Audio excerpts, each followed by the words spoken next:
Buon pomeriggio a tutti. Adesso parleremo proprio di tecnologia, ma che va oltre i soliti sensi della vista o del solo audio. Infatti adesso stavo condividendo con alcuni di voi questo device che mi è appena arrivato dal Giappone, che trasforma le notifiche in profumi. Quindi magari il profumo di caffè vi fa sapere che arriva qualcosa dall'ufficio, fragole, che la vostra dolce metà, altri profumi, magari roba della banca.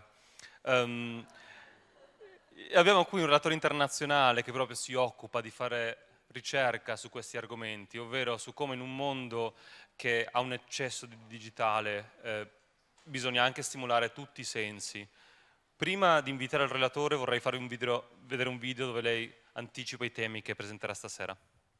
It's really exciting with devices, and we've called this media senses, and we're going to explore how with media we can touch it, see it, and hear it, but also now with motion detection, 360-degree views, and also with haptic touch, how it's going to really change our media behavior.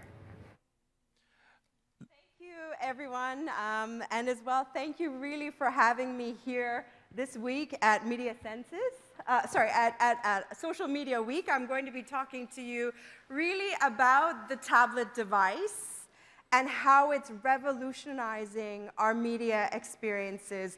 And in honor of Social Media Week, we encourage you, there is a hashtag, Social Media Week. If you have questions, please feel free to comment here and we can recapture and discuss the answers at the end.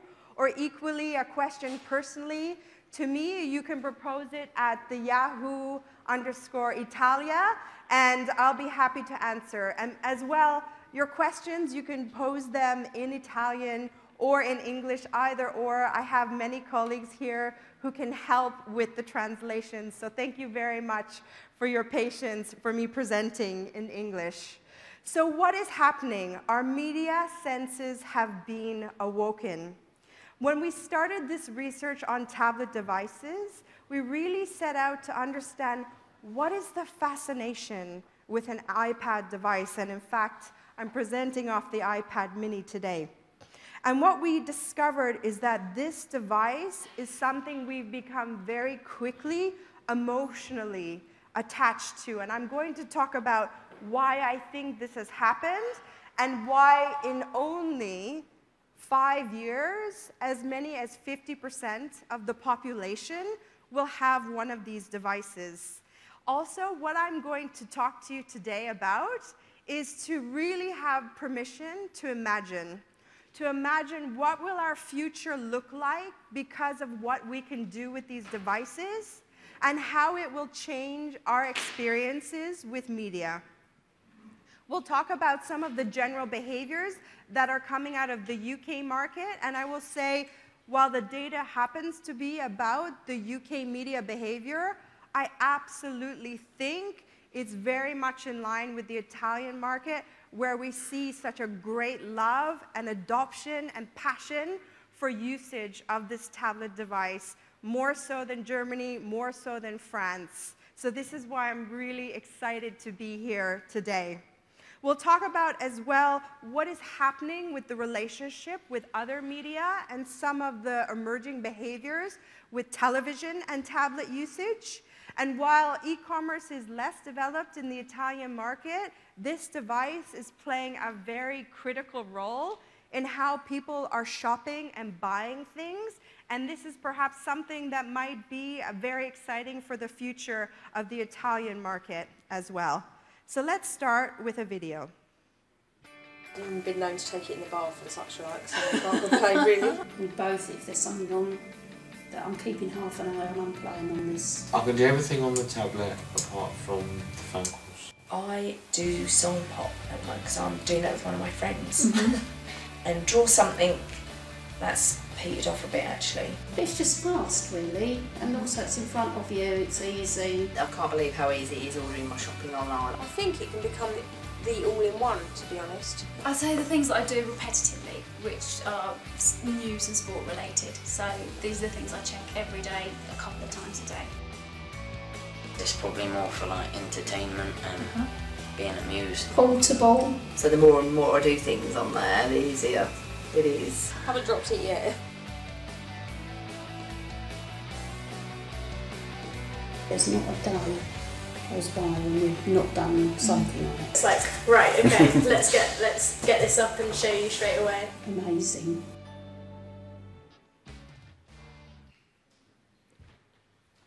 So what's really important about this evolution and revolution is I want you to think of media in two pieces. With media, we have the devices that deliver us the media. So like your television set, your radio player, the tablet device. And then we have the media itself. So whether this is news content, or sports content, or even television programs. And what we're seeing is that as our media becomes available on so many devices, our consumer appetite is really increasing to the point where we want to consume across all the devices. Our biggest challenge, though, is that we are constrained by what the device can do. So, for example, when you think of outdoor advertising, before it became digitized, it's one big flat screen of an image. It doesn't speak to you, it doesn't have a two-way interaction. And now with those screens becoming digitized, the medium itself is changing such that you might be able to have a code and get a transfer of information. Or just like we saw this device that can give you smell, even sometimes I've seen outdoor advertising, you pass by and it triggers the ad to respond to you or to have different smells. What the tablet is doing is this device is connecting the most to our real world senses. And I will come on to give examples of what I mean about this. What it also means for people who work in the advertising industry is that it's become a real challenge as certain types of mediums, like a television set, can allow you to communicate with consumers with an ad, for example.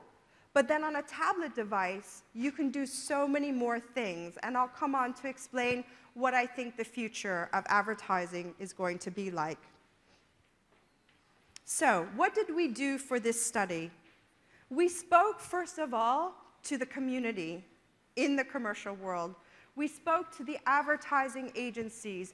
We spoke to the companies who create ads to understand what do they think this device will do to media. We looked and we went into people's homes to understand how are they using this device relative to all of the other choices. Why does somebody choose a mobile phone over a laptop or a tablet device when they have all three? We also created a very specific app to get people to document what they were doing on this device, what kind of media they were consuming. And then finally, to really understand the footprint of usage, we also conducted a survey online so that I could stand here and give you some examples of how many people were doing certain activities with this device. So, what is going on? Now, I will tell you, while I think the Italians are great with mobile phones and devices, it's not uncommon in the UK market for people to be using 3 devices at once. And I really think they're crazy. So they could be sitting in their living room, watching the television, have a laptop on their lap, they could have a tablet beside them, and their mobile phone here. Can I have a show of hands of how many people in this room also exhibit that behavior where you have 4 devices? Okay, keep your hands up. What if it's 3 devices? We had about 10% in the room. All the people with 3 plus more devices. Okay, it's a different market. 2 plus devices, maybe the laptop and the television? Hands up? Okay, so you can see the UK market is really different in their behavior. Does this mean the rest of the world is going to behave like this? No, but there are certainly other markets in the world who do show this behavior, particularly in Asia. What are people doing on their devices? It's to the point where, in fact, 8 in 10 people in this market who have a tablet device say they are using it every single day. What are they doing? The most exciting insight for me is this renaissance back to browsing. So going online, whether it's through an application or onto a website, and really enjoying, again, using the internet because it's relaxing and it makes you feel happy. It's not all about the tasks that you need to do on a computer. So here you can see 7 in 10 are using email. I think what's most important is the comparison to the computer. So for example, for those who have a tablet, they are 2 times more likely to be accessing news content, sports content, watching television on this device compared to a laptop or a desktop computer, as well as instant messaging. When you look at the games figure of 37% saying they're playing games every day, this is 5 times higher than people who play games on their computer. And then the other comparison is music. 3 times more likely are consumers to listen to music streaming through application or downloads on this device than they are on their other devices. This leads me to conclude this is really a great immersive media experience. And I'll come on to explain why I think this is really the case. And that really, browsing is back. And certainly at Yahoo, we've changed our homepage. So now it's like a never-ending stream of media stories. We know this is in line with the consumption behavior, and this is what we are working towards. As one man said, I don't think there is a limit to what you can do on here. There's always something new to discover on a tablet device. Or, put very simply, just instantaneously, you're on your emails in a second. And not only do we know what people are doing, we also have an idea of which room they're using their device in. If you saw in that first video, those English accents were strong, but the lady was saying, I use it in the bath, and I haven't dropped it yet. Thank God. My daughter is always like, Mom, is that a good idea, taking your tablet device into the bath? I tell you, I've done lots of Italian research. Italians use their devices in the bathroom as well. In fact, more than the 8% of people in Britain. In fact, it was over 10% of Italians, the last time I checked, were using their devices in the bathroom. So the biggest room, no surprise, 80% are using their devices in the living room. The next best room is the bedroom with roughly 46%. I hope this device doesn't come in between the couples. Equally, the kitchen, the study. This device is being used anywhere. And they're really the biggest fundamental change in any market I work in on what is revolutionizing behavior. It's really to do with Wi-Fi. And as you know, this market as well is moving on to 4G technologies. The Wi-Fi hotspots I can see are everywhere. Your speed in this market is still slow relative to the rest of Europe. But as soon as you get your speeds up, I really think this is an exciting market to be working in. What also we know is, what about the rank? How important is this device compared to the other devices? And here what you can see is that in the living room, the tablet is the next best companion. It's second only to the television set. Equally, when you're in the garden or the dining room, bedroom, it's only second to the smartphone. This is the device taking the precedent. And luckily, the bathroom, it's fourth on the ranking. It's actually the smartphone, the radio, or still magazines that are taken there before the tablet device. So, what situations do people want to use their device with? And really, it's seen as what we call a companion media device. It is used for several of the most valued leisure occasions and situations, and oftentimes with other media in the home. What's really important about this device, though, is that we are actively choosing to invest our time with this device rather than use this device to try to find efficiencies in how we run our life.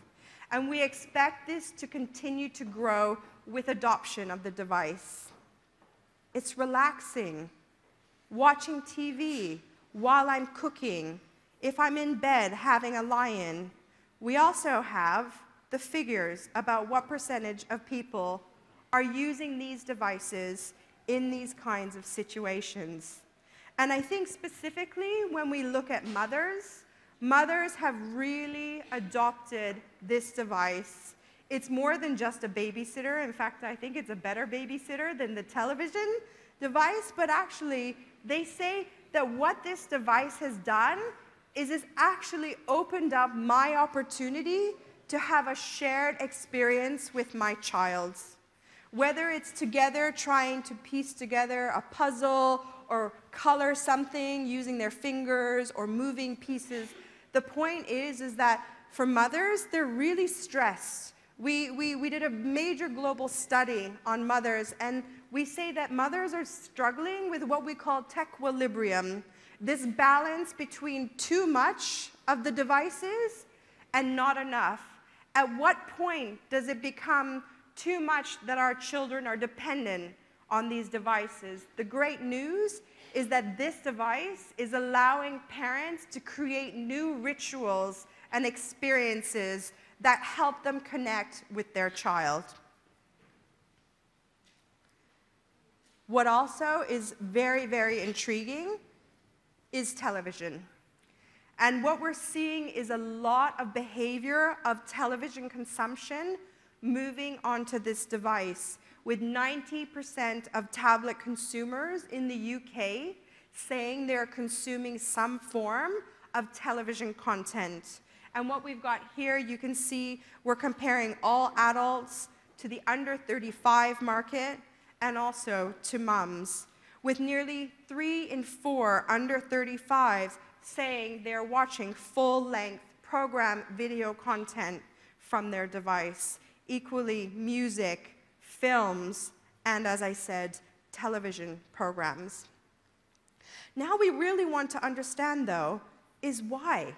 Why is this device having the impact in such a short space of time, in a way that nobody anticipated, nor is it being very well explained? Now we're going to move on to talk about the senses, as this study is called Media Senses. Can I have a show of hands? Has anyone heard of a famous academic called Marshall McLuhan? Okay, there's a few in the room. He was very well known for predicting like the future of the impact of media. He talked a lot about mediums themselves, and he wrote a book in 1964 called Understanding Media. And while we didn't set out to academically align with his findings, what we found is retrospectively, believe it or not, this man in the 1960s, he predicted this kind of device coming into reality. And we can see that the role the senses play in determining the value of the medium. Remember the medium as being the television set. The newspaper is a medium delivering our news media.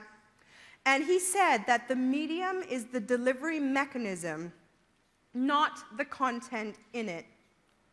If you think TV sets, for example, have fundamentally changed in the last 50 years, yet our senses to interpret stay exactly the same. And it is our senses that determine the relationship that we have with the mediums that we consume.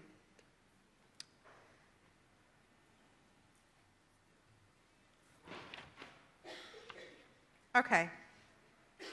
This is relatively straightforward. We're looking at a very crude thinking about our senses. So if we look back in history, our media really, it started with print, the written word. We can see it, we can touch it.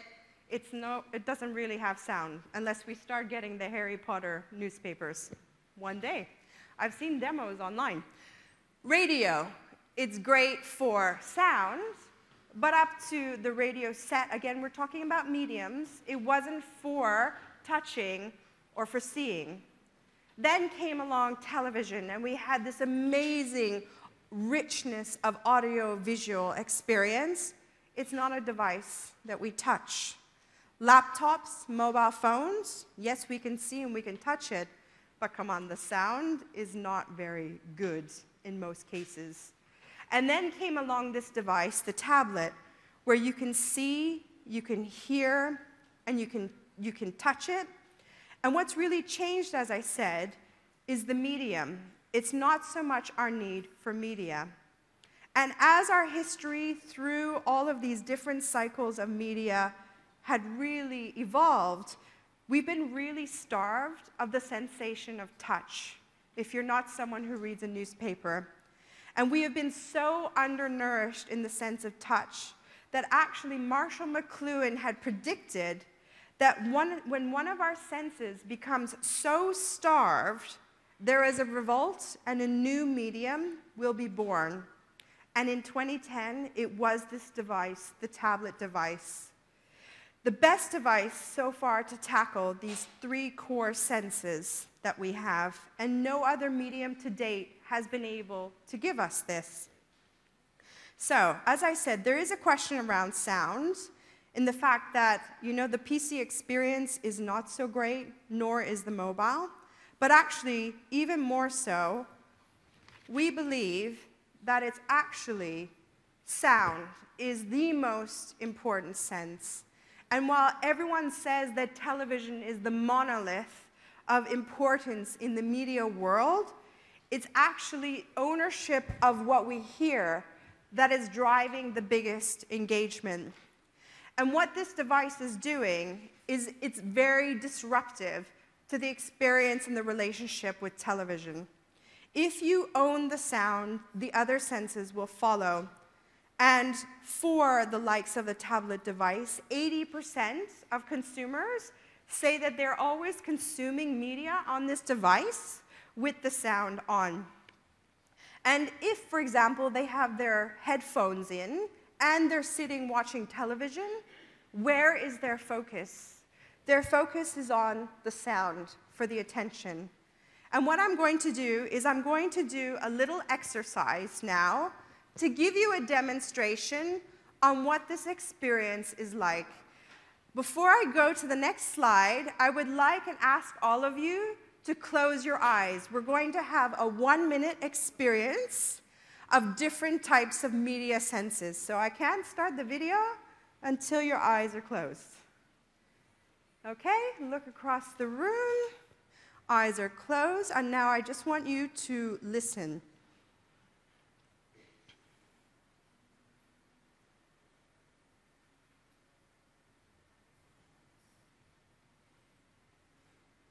Hold on.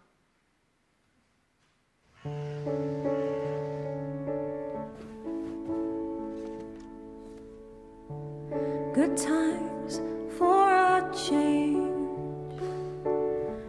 See the luck I've had could make a good man turn bad. So for once, I want you to open your eyes now.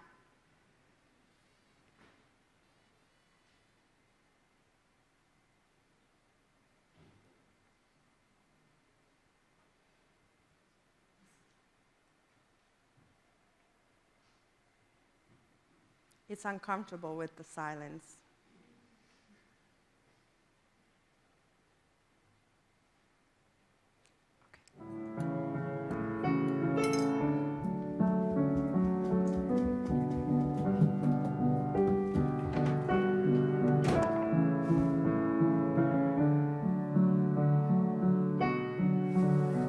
so please, please, please let me get what I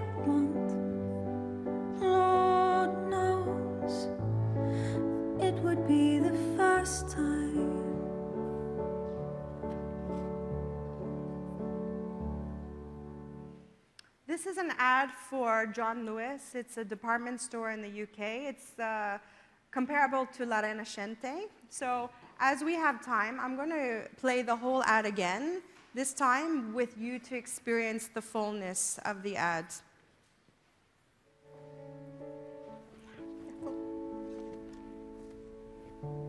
Good times for a change. See the luck I've had could make a good man turn bad.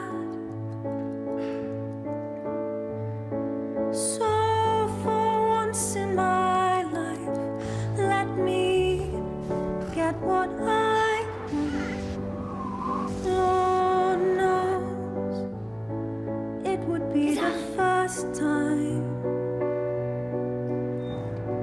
Lord knows it would be the first time.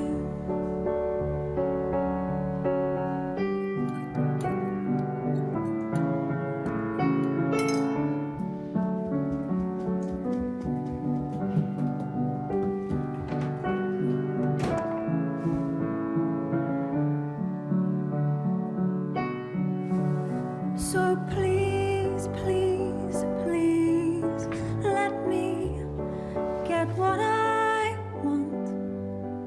Lord knows it would be the first time.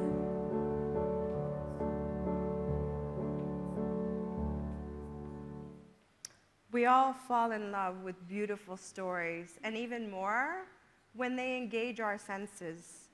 You just had four very distinct media experiences. One with sound only, with vision only, and then the immersive experience together. And now imagine that you're holding the device and the sound and the sensations are going into your fingers, which are the most receptive part of our body. What's very exciting is these devices are going to get closer and closer to replicating our real-world senses. And that design is called haptic touch. Is there anyone in the room, I don't know if you've heard of this word. It's the future of programming on digital devices. And for example, now when you touch this device, sometimes there's like a little vibration, a little zzz, zzz, zzz. At the moment, they're to the point, Samsung anyway, they can replicate 22 different real-world sensations on one of their most recent devices. Imagine what our future is going to be like if when you want to travel, and I know Italians are great travelers, and you're using a tablet or a smartphone or whatever we call this device of the future, and when you want to know what the satin sheets on the bed that you're going to stay in the hotel feel like, you can touch the screen and it will give you the response. Or as we celebrate Fashion Week this week and you want to buy a beautiful outfit, oh, someone's calling me, or it's buzzing. With this device, maybe you could feel what this jacket will feel like through the device. What does this mean for our future if these devices can replicate so many of our real-world senses? And then equally, what does this mean for our media experience? I've just seen a demonstration of smelly media senses. I would like to see where this was going to go. I didn't predict this one. I really didn't. So, as I said, own the sound, own the attention. Why do I think this is important? So coming back to this brand, John Lewis, it's a brand that understands the power of the senses, even with their advertising.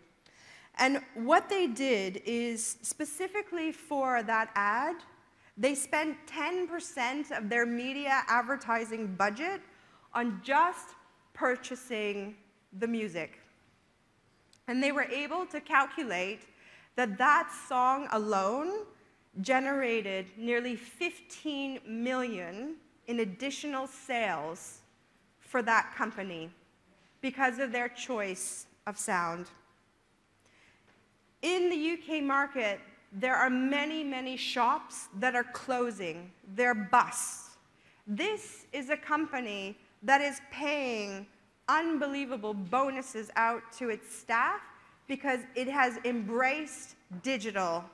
In fact, their biggest selling item in their store is a tablet device. And while other brands are not thriving, 35% of their traffic on Christmas Day was coming from a tablet device. They've also been able to double the value of things being bought through this device from their store. This is the future of what's happening in the UK. This device is absolutely extraordinary with being the difference from a brand being able to be extremely in profit or just keeping their head above water, which is why I had chosen this particular brand as an example. So as I talked about haptic touch, I think there's a lot more going on with this device, and why this research is called Media Senses is because it's going to redefine our experiences. So we talked about those first three, the sight, the sound, the touch, and how touch will even become more immersive. What also these devices have is the ability to have motion detection. So I don't know how many of you have maybe had the virtual beer where you can pour the beer into your mouth. But also these devices have the ability to have 360-degree viewing. Can you imagine? It's World Cup. Italy's in the final. It's a very important match. And where are you? You're not in Brazil. You're in your living room. What would it feel like to be there? The future of television production is also going through a revolution where there is the ability to do video production 360 degrees. Imagine that you have your television set in front of you, which only gives you the one perspective, but with your device, you're able to hold it up and pan around in your living room. And imagine that you're standing on the pitch of the football field, and through this device, you can see the entire stadium experience.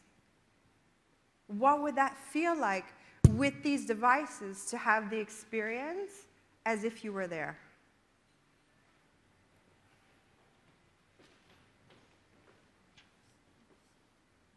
Now, that's really expensive. Let's bring this down to reality. Does this mean that every company is going to run away and start doing this kind of production, let alone do this from an advertising point of view? No, that's very costly. What it does mean, though, is that brands can work with publishers like Yahoo, with television companies who do the programming to align in this space. So whether you're a company that sits alongside this exciting media opportunity of the future, associate with it through sponsorship, or become a part of it or build upon it, what's very exciting is that as consumers, we want to have these immersive experiences with our media. Is it premium? Absolutely. Will it delight us when we have it? I think it will. And are we all ready for this media revolution that might be our future? See what I'm doing? It's great, isn't it? I'm looking around the whole studio. That's weird. Isn't it? I even thought, what's up there? I just think that is amazing. I like the way that it displays the pictures. Small, it's all small and compact, all next to each other in one place. The audio on it's absolutely brilliant as well. So, I mean, audio on my laptop is not good. I have to put headphones in or speakers. This is just brilliant. We wanted to walk to a local pub, which we did in daylight, coming back to pitch black, cutting down, I did the flashlight. We got some. I mean, that is clever, isn't it? It is much easier to use because the laptop is actually quite bulky in a way. I like it when you can make something larger quite easily. It's not as extreme as a laptop. If you push your laptop back, you've got to put it back again to get the right angle. Do you feel like you're feeling in touch and seeing it when you, when it's on the actual iPad and it's almost coming at you and playing nice music and you can see somebody wearing it and stuff, where when it's just in a hard flat magazine you can't see somebody moving around with a watch and stuff like that and things, can you? Such a catchy tune, I pay attention to them. So I think, audio plays a big part. There are programs in the UK that have started to play with 360-degree production, and I think this will revolutionize many industries, in particular, like, for example, the travel industry. So what's going on with television and the relationship with the tablet device? What's really important to understand is, again, we're talking about the TV set. So our love and our passion for television programming and to experience excellent storytelling is still absolutely important. But what is happening is the constraint of the television set is no longer the only experience in some markets that consumers want to have. And in fact, the tablet in a short space has become the third most important device behind the laptop and the mobile phone. There are three kinds of experiences we see emerging with the television device. Hold on, let me go back. The first is what we call enhanced television viewing. So this is our ability to have a further engagement with the television program, and oftentimes in real time. So many people are searching for further information about the TV programs they're watching. They want to find out further details about the plot, the characters, maybe there's competitions that they can enter. And then as well, there's a lot of conversation, and as we're at Social Media Week, this is really important, that as much as 50% of people are having some form of conversation about the media they're consuming. In fact, television programs are the most talked about conversation points in most social media environments, particularly on Twitter. And then equally, even for the advertising community, as much as over 1 in 3 people are also looking to engage with the advertising they've seen associated with this television programming. We've got lots of details as well around exactly what is it that they're trying to do, and we wanted to understand what's the difference between a smartphone when you watch television and a tablet device. And in general in the UK, everything is being done more on a tablet device, with the exception of things like chatting, which is more like, for example, Yahoo Messenger, WhatsApp, and maybe in this market we hear about backchat and the types of conversations happening with youth. What about when we want to look at under 35s? Under 35s are more likely to be searching, also using these devices to navigate through for further information, and as well for social comments on television programming. And as well, a lot of people, remote control. They're using these devices to be the remote control for their television sets. And then for mums, a lot of them, compared to other groups, they are 163% more likely to be trying to enter competitions on websites using this device while they're also watching television. So that's one particular example, this enhanced television viewing. And as I said, with 360-degree programming, that would be a great example of extending the TV experience. Another interesting experience is what we're calling the appointment to hide. And some of you may even do this in your own household. Some of us do it voluntarily. Some of it is because our partners are saying we're using our device too much. And this is where you physically take the device, you maybe go put it into your bedroom and you hide it from yourself so that you can maintain the social relationship with your friends or your family or your partner. And this is what we call both the kind of blackout time, because maybe the program you're watching is so intensive that if you try to use the device at the same time, you lose the plot. So things like Homelands, Sopranos, programs with complex plots. Or when you want to fully escape and have a digital blackout, for example, when you're watching a movie with your partner and they're saying, put the device away, I'm not happy that it's here. It's become like this third partner in the relationship, and it can sometimes cause fights. Now, lastly, and most interestingly from a digital point of view, is what we call high engagement tablet experiences and low involvement TV.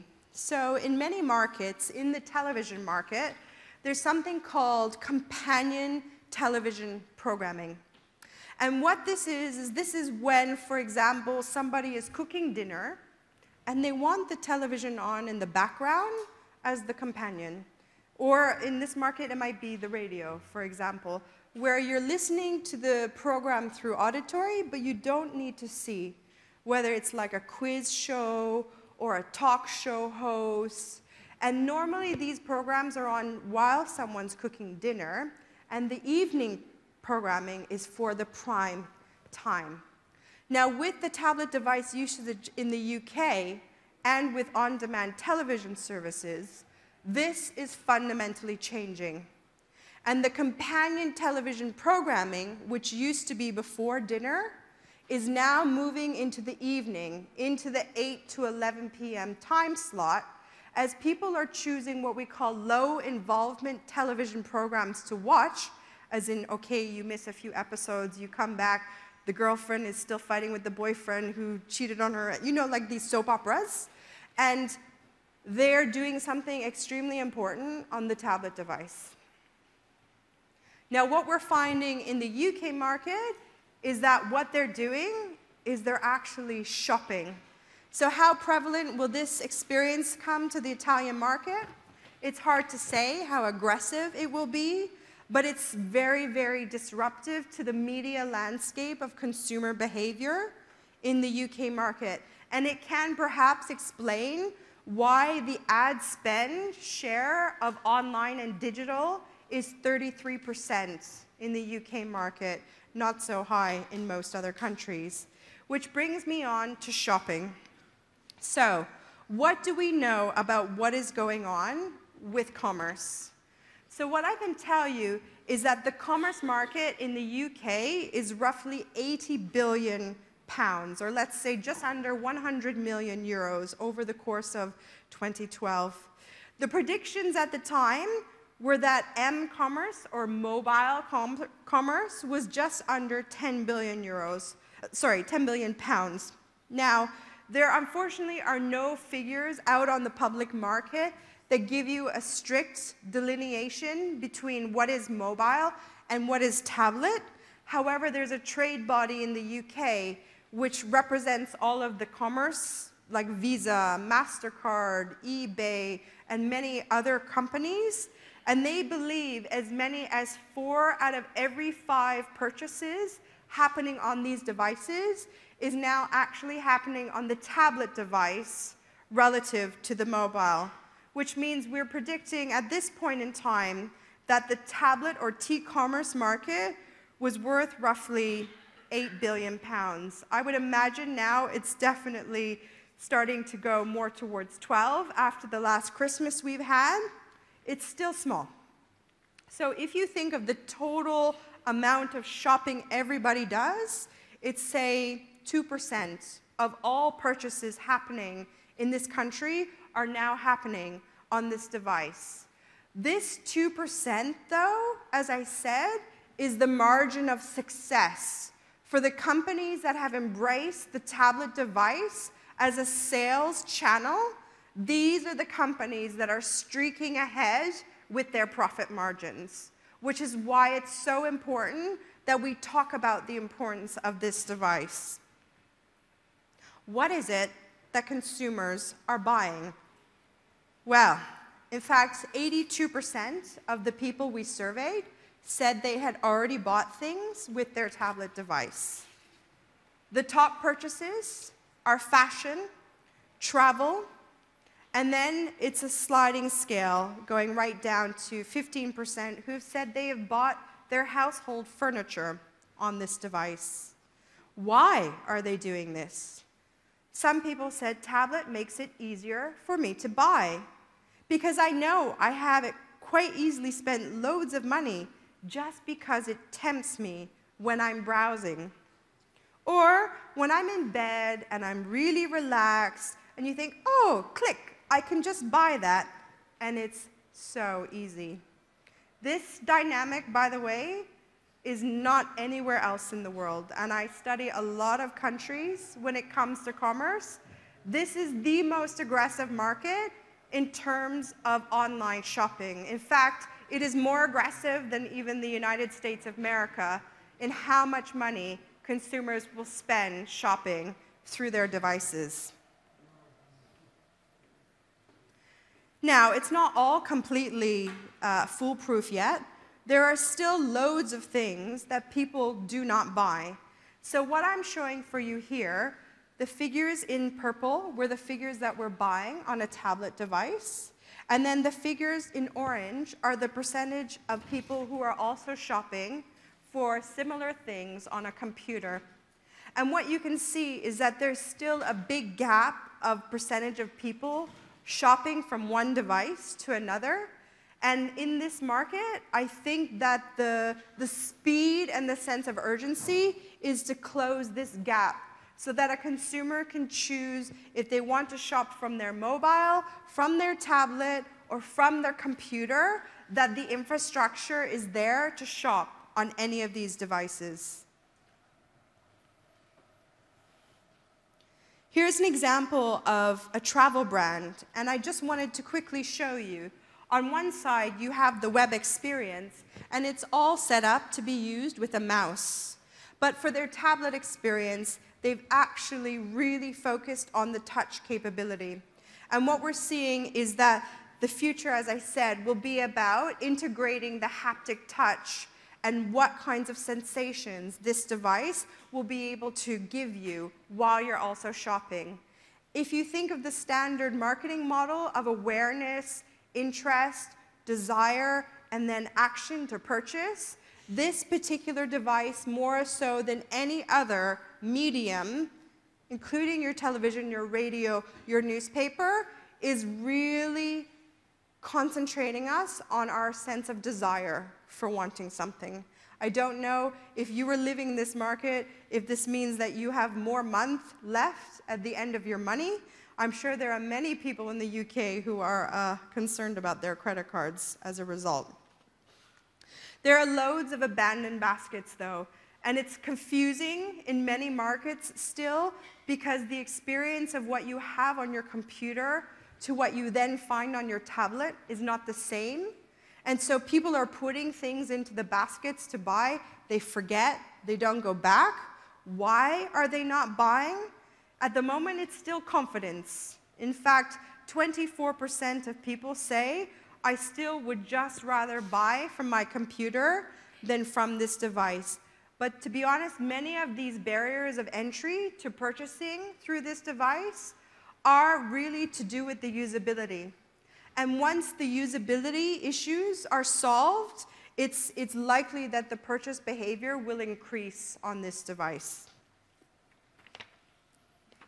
So finally, to finish up, a very quick snapshot on advertising. In fact, it's one slide that builds over. And what we're going to look at is actually these media senses again. So you will see these symbols come up onto the screen. You'll see the eye, the ear, the hand. The swirl is the motion detection, and the box is 360-degree views. And what we asked consumers was, what media do you associate with certain types of qualities to do with advertising?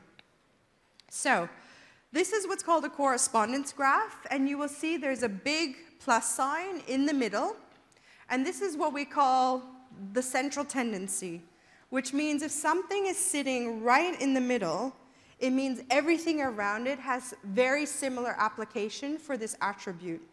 And what this graph does is it starts to pull apart key features that become unique to whatever it's associated with in the different quadrants. And where we're going to map out, you will see, is so down in this corner, we have media not associated with touch. In the top corner, those are media associated with touch or are interactive. Sound will be mapped out as being great sound down below and not great sound as above. And then finally, moving imagery. So in the top corner, we have less moving imagery, or even, as I said, like posters outdoor. And then in the bottom, more moving imagery.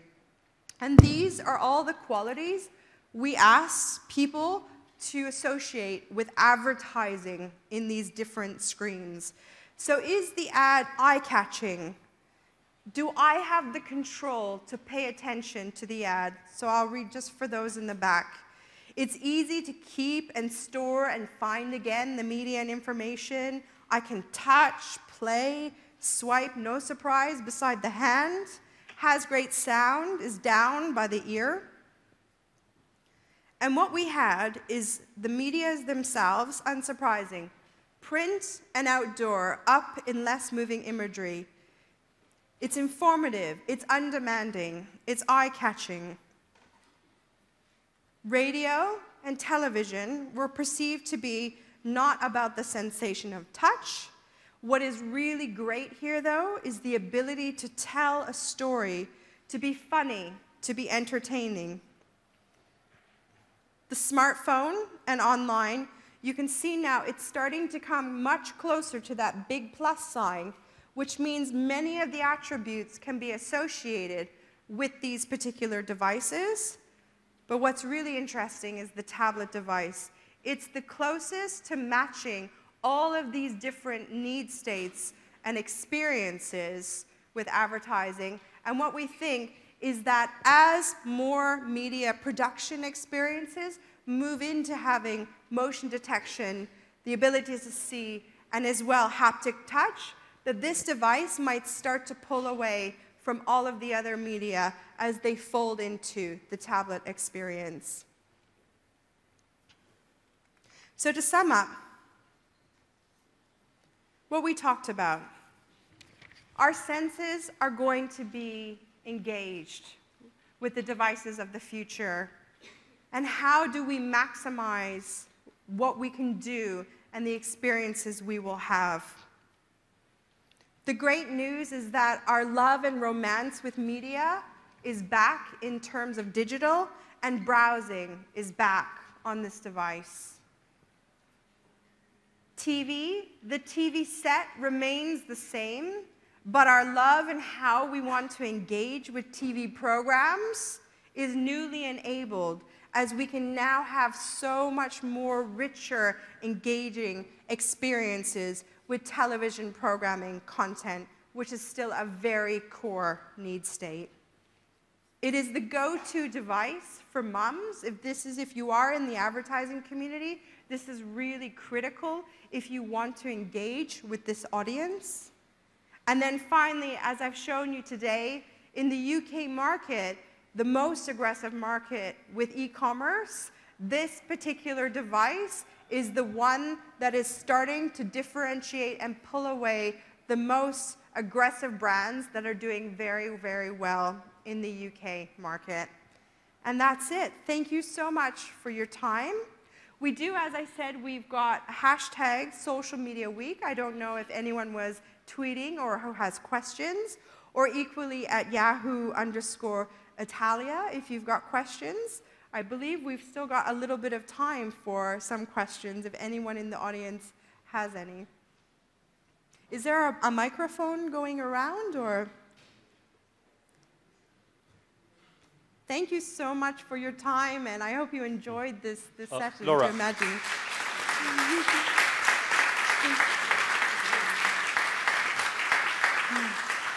I have one question which was coming from Twitter, from Alessandro Bezzi. He was saying, if all these sensory experiences can be replicated, won't we lose the will or the capacity to explore and be together?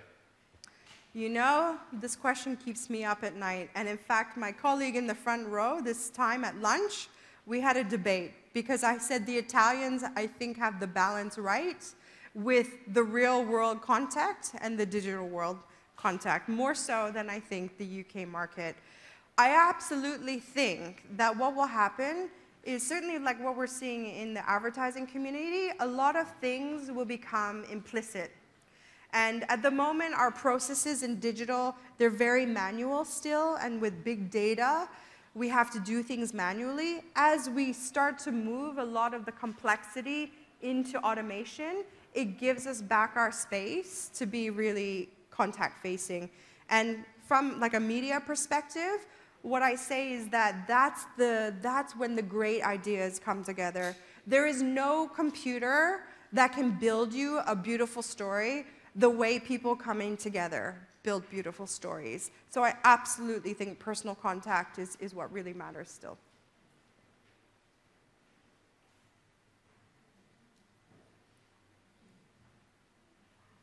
No questions. Well, I'm here. I'm free for any questions if anyone has any, and I welcome your feedback. Thank you, everybody, so much for your time this afternoon.